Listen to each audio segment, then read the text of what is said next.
so happy we alive.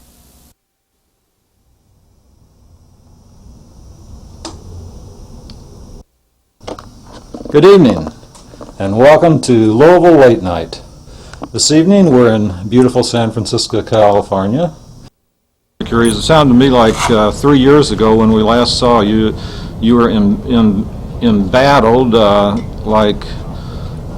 it seems like up against a wall. No matter what you do out here, it seems like the government was just harassing you. And anyway, I wanted to see if I could kind of get an update on have they backed off a little bit? Are you doing okay with the Well, with I'm the tolerating being on probation because medical board probation is not the same as probation in a criminal case, and their concept of probation is nominal compared with the probation if you were a criminal.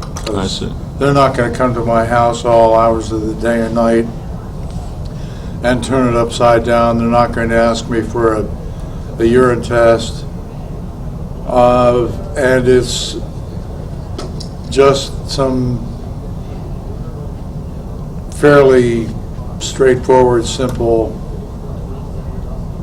requiring another physician to monitor a certain percentage of my records.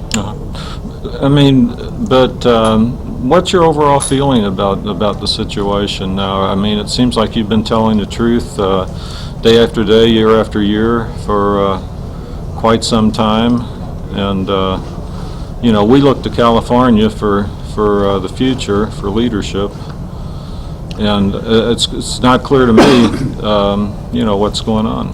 Well, I'm an exemplar of the Joan of Arc model of social leadership, and a combination of that and being a sacrificial lamb, so as to let other physicians get away with it. And as a result, we have different mills are now in operation, and the number of cannabis patients that have physician statements are probably 250,000 to 300,000 Californians. And now the emphasis is how are they going to get safe and affordable access to their medicine. So this is now what's preoccupying us out here in California, as compared with up in Oregon. Up in Oregon, they are the victim of the shortlisters. No provision for adding others. This was put into place by the political pros that say, well, here's the short list. These are politically correct. This will make sure it passes, and it won't cause any problems. Well, problems getting it passed, but then what happens to all the people that are left out because of this short list? And so there's great weeping and gnashing of teeth up in Oregon with people with emotional or mental conditions trying to get on and being rejected and being given all sorts of inappropriate excuses for why they're being kept out, and gee, we really can't convene a panel to work on this and come back and see us.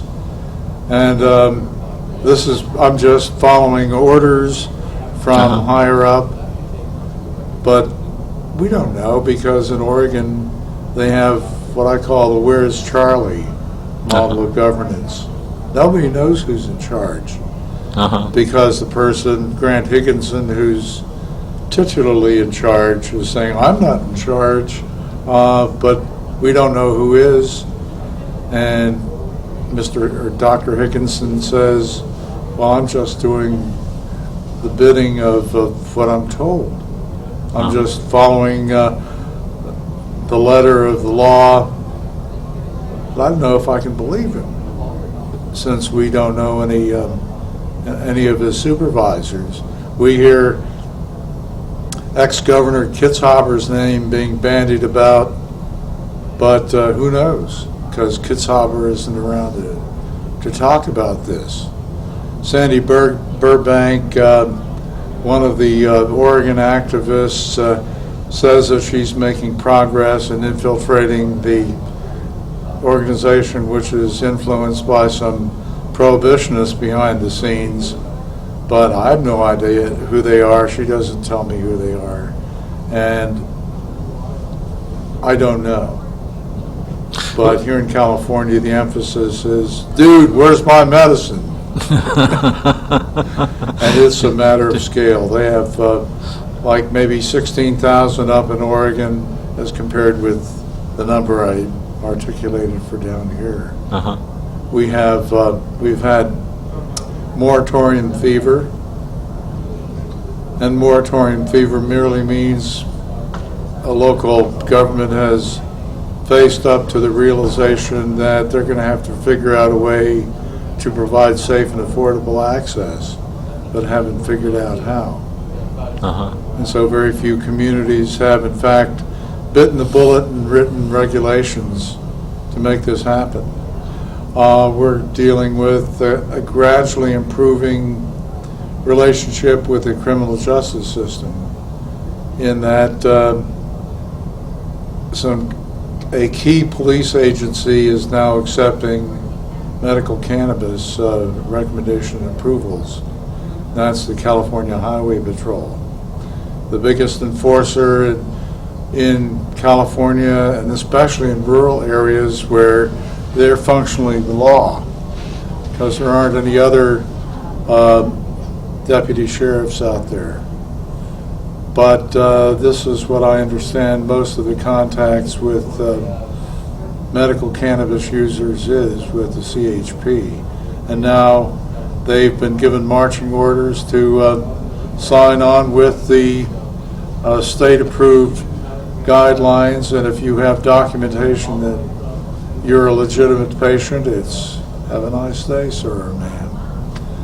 Whereas before they used to confiscate the medicine, and you may or may not have been prosecuted and for possession. So there's improvement.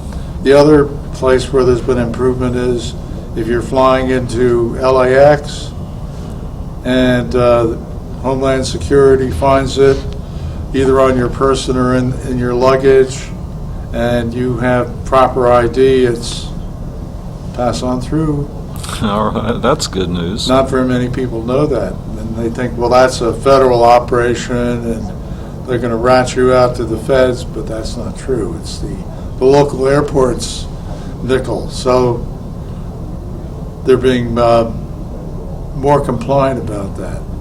Gradually, we're seeing implementation and compliance taking place in substantive ways.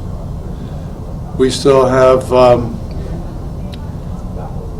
complete denial among most of the medical entities, but they're being confronted with people using cannabis more and more. What do you think about the idea of cannabis as being less toxic than alcohol, therefore why not just decriminalize it? Do you think that's just impractical? And in Colorado, I think there's like an initiative. Well, we have certain initiatives, Measure Z in Oakland, and there are going to be other measures for general possession of cannabis that is non-medical. And the rallying cry around those initiatives is tax and regulate. Uh-huh. This is the next step beyond the medical cannabis. But it's still obviously a work in progress, and we're still continuing out here to be molested by the seething DEA that are trying to, well, once in a while, I guess their aggression and anger and frustration boil over, and then they go and hit